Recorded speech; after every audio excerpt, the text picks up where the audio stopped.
Una noche en el cementerio. Allá por el siglo XVIII, lo que ahora forma la esquina de las calles de Santa María y Pedro Moreno, estaba ubicada la taberna El Ciervo de Oro, famosa por ser el lugar de reunión de ladrones y truhanes. Jamás ningún alguacil o justicia se atrevió a entrar, pues temían ser acuchillados. Entre aquella taberna de pillos destacaba un tal Pedro Santibáñez, de quien nadie conocía su procedencia, pero se sabía que siempre llevaba la cartera llena de oro. Este hombre era déspota y agresivo, y muy a menudo, con tal de hacer alarde de su oro, pagaba las cuentas del vino que todos los pillos consumían. Los hombres bebían remojándose el gaznate a costa de aquel tipo. Una noche, mientras Pedro Santibáñez estaba en la taberna, completamente ebrio, invitó a 5 pillos para que fueran a su casa a seguir bebiendo. Aquellos ebrios y audaces sujetos atravesaron el cementerio que se localizaba en lo que hoy se conoce como el Panteón de San Fernando. Caminaban dando traspiés sobre las tumbas y túmulos aún fresco, y así, irrespetuosamente, se internaron en el camposanto, hasta llegar a la casa de aquel tipo, quien sacó naipes y trató que sus amigos ocasionales pasaran una alegre velada. No había pasado un rato cuando se escucharon algunos ruidos extraños que se colaron por la ventana que miraba al cementerio. Atemorizado, uno de los hombres pidió a Pedro que la cerrara, pero él rió irónicamente, mostrando un cierto brillo maléfico en la mirada, y respondió que no lo haría, ya que esa ventana siempre permanecía abierta, porque él disfrutaba cuando observaba a los muertos, y le gustaba escuchar sus gemidos lastimeros. Los pillos, después de escuchar sus morbosas palabras, se llenaron de espanto, prefirieron dejarlo solo y salieron apresuradamente de su casa. Aquella noche, después de que los acompañantes de Pedro se marcharon, durmió como un lirón. Al día siguiente se le vio espiando un sepelio a través de los funerales, y de antemano sabía quiénes serían sepultados, conocía su jerarquía y, sobre todo, las joyas con las que serían enterrados. Y precisamente ese día, don Gavino Ordóñez, hombre de gran fortuna, sería enterrado, portando sus valiosas joyas. Sí, en efecto, Pedro Santibáñez era un profanador de tumbas, sin ningún respeto ni temor. Cuando el sepelio terminó, Pedro esperó a que anocheciera, para así poder saquear el ataúd y apoderarse de las joyas del muerto, y hasta las ricas vestiduras con que había sido sepultado. Pedro Santibáñez jamás sintió remordimiento alguno por las profanaciones que hizo. Como es sabido, en el siglo XVIII, el Santo Oficio persiguió brujas, hechiceros y a toda persona de quien se sospechara tuviera algún pacto con el diablo. Y entonces sucedió que en la casa contigua donde vivía Pedro Santibáñez habitaba una mujer cuya reputación la marcaba como bruja. Su fama llegó hasta los oidores y ejecutores del Santo Oficio, quienes un día llegaron a la sombría casa para apresar a la sospechosa mujer. Dentro de la casa se encontraban la bruja y su hija. Ambas se sobresaltaron al escuchar aquellos gritos y golpes en la puerta. La madre comentó: «Son esos malditos que vienen por mí. Sé bien que van a llevarme». La hija, con lágrimas en los ojos, dijo que jamás permitiría que se llevaran a su madre, ya que de hacerlo, la matarían. Pero la bruja le dijo que pusiera atención a sus palabras, ya que de eso dependía que después de muerta pudiera revivir. Entonces le dijo: «Te hago entrega de este amuleto de hechicería. Cuando me entierren, lo colocarás sobre mi pecho y por ningún motivo permitirás que me metan en un ataúd. Solo habrás de amortajar mi cuerpo. Con este amuleto recobraré mi poder y forma humana». Entonces Los integrantes del Santo Tribunal entraron a la casa y se la llevaron presa. La bruja fue juzgada y declarada culpable de hechicería y culto al demonio. Su condena fue la horca. Estando ya en la plaza principal, le subieron a caldazo para cumplir la sentencia, mientras toda la gente gritaba: ¡Muere! ¡Muere! ¡Bruja maldita! ¡Deberían quemarte viva, mujer de Satanás! Concluida la ceremonia, Fray Gómez Suástegui entregó a la hija de la bruja el cuerpo de su madre y le preguntó si tenía ataúd. Ella contestó que la última voluntad de su madre había sido que la enterraran solamente envuelta con una mortaja. Entonces, la bruja fue llevada al cementerio. Esa misma tarde, por disposición del Santo Oficio y gracias a la intervención del fraile, el cadáver amortajado de la bruja fue enterrado en el camposanto, lo más lejos posible de las demás tumbas.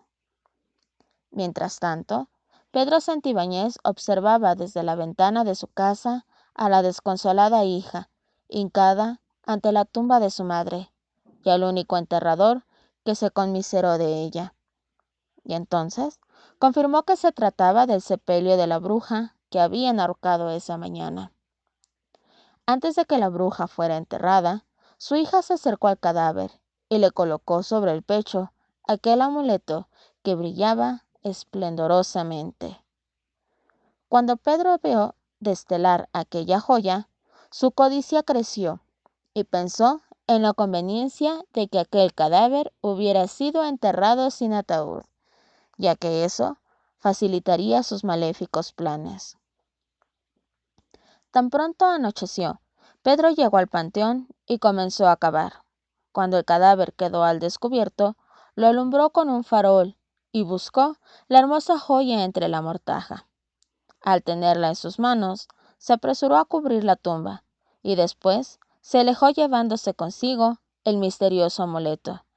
Y, ya en su casa, lo metió dentro del cofre donde solía guardar el producto de sus macabras rapiñas. La joya sería vendida pasados 2 días. A la noche siguiente, Pedro Santibáñez fue a celebrar su fechoría en la taberna El Ciervo de Oro, y cuando estuvo borracho, nuevamente invitó a los pillos para que fueran a su casa. Los truhanes de ninguna forma aceptaron, ya que habían tenido suficiente con la desagradable experiencia que vivieron días antes. Pedro se encogió de hombros y salió de la taberna poco antes de la medianoche. Mientras caminaba rumbo a su casa, pensó en la conveniencia de estar solo, ya que al día siguiente debería estar bien despierto para vender la joya. Cuando dieron las 12 de la noche, Pedro creyó escuchar algo así como un gemido plañidero que arrastraba el viento y que le decía: Pedro, Pedro. El aterrador lamento venía directamente del panteón. Palideció y su corazón latió más fuerte. Encendió una vela, se levantó de la cama y caminó hasta la ventana, desde donde siempre se deleitaba viendo las luces, siluetas y sombras del panteón. Pero no había nada. Así pasaron algunos segundos, hasta que de pronto creyó ver formas difusas, etéreas, revoloteando sobre las tumbas, pero no les dio importancia, pensando que solamente eran figuraciones suyas. Regresó a su cama imaginando la fortuna que obtendría después de vender la joya, pero no bien había puesto la cabeza sobre la almohada cuando nuevamente escuchó un ruido, que ahora provenía de la puerta. Escuchó como si alguien la hubiera abierto, y de pronto sintió unos pasos muy cerca de él que se arrastraban en dirección a su alcoba. Ahora sí, no cabe duda, murmuró nervioso. Alguien se está acercando. En ese preciso momento, una ráfaga de viento helado apagó la vela, y el pillo quedó sumergido en las sombras. Preguntó con cierto temor: ¿quién anda ahí? ¿Quién ha apagado la vela? Pero nadie respondió. Entonces le pareció descubrir algo entre las penumbras.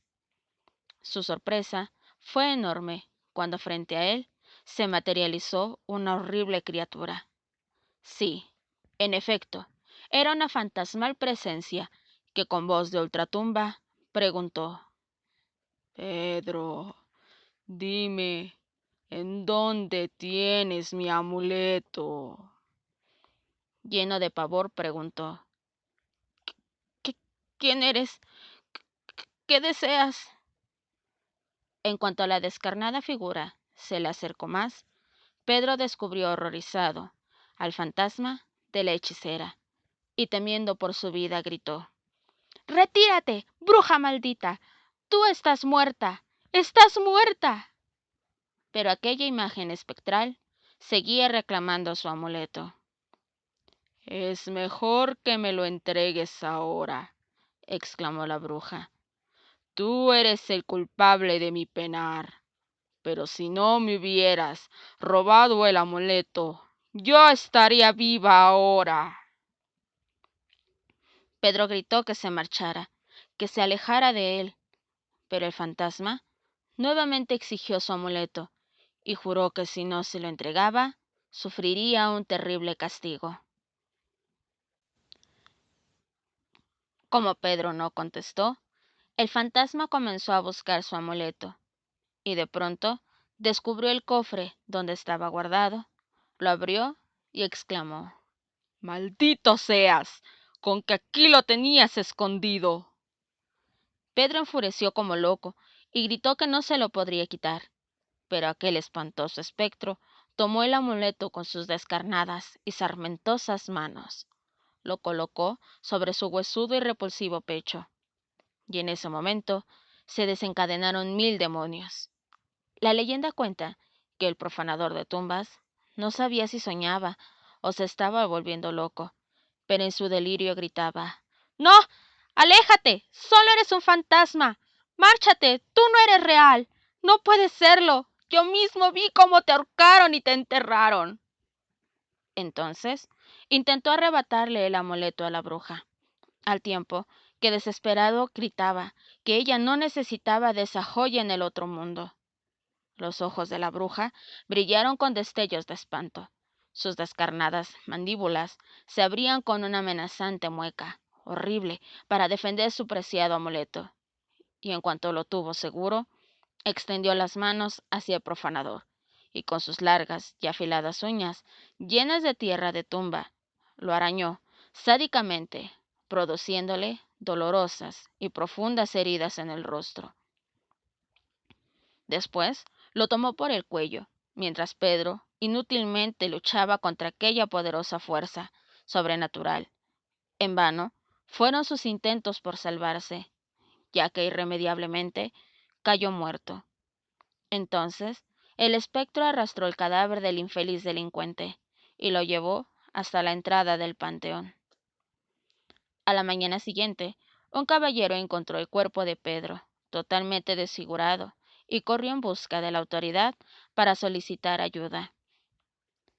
Momentos después, el lugar de los hechos, llegaron los representantes de la justicia y Fray Escoto, que preguntó a los soldados si sabían quién era ese hombre y qué oficio tuvo en vida.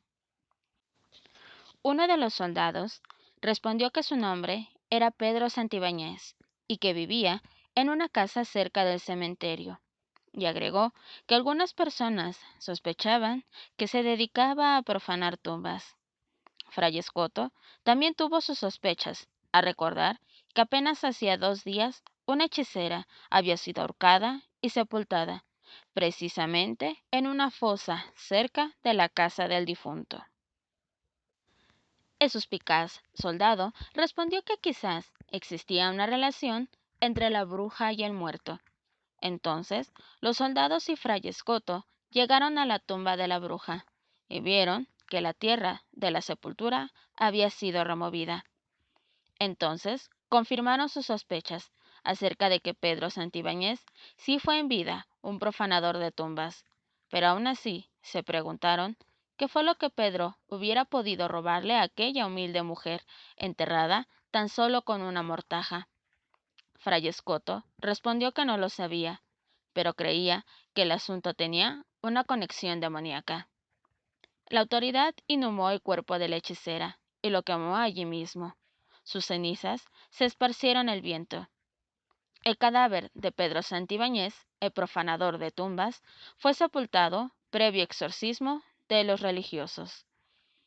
En las versiones escritas de esta leyenda, se asienta que durante muchos años, y pese a la intervención de la Iglesia, desde aquella noche vagaron dos seres, por demás pavorosos, que iban y venían de la casa del profanador de tumbas al panteón, sembrando terror entre la gente que mencionó que aquellos espectros eran el de la hechicera y el de un hombre, que quienes tuvieron la desgracia de ver, comentaron de su parecido con aquel Pedro Santibáñez que siempre acudía a la taberna, el Ciervo de Oro. ¿Qué cosas tan extrañas sucedían en aquel entonces? Hechos que ni la misma ciencia ha podido descifrar.